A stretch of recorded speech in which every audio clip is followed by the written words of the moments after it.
Yo! Shoutout sa mga mahilig magreklamo sa gamayang sweldo.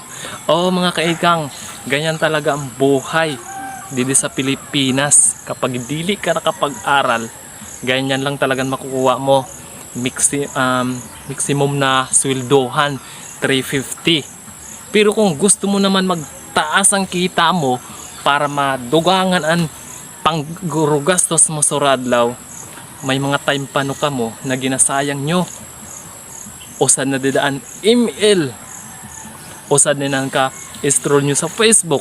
Sana sang ina ng mga oras na ginagamit nyo sa ML Facebook kung ginhanap nyo na sa paraan para madugangan ang iyo kinakita sa radlaw.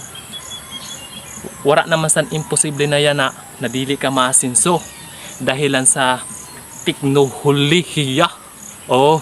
Usad mo lang nga research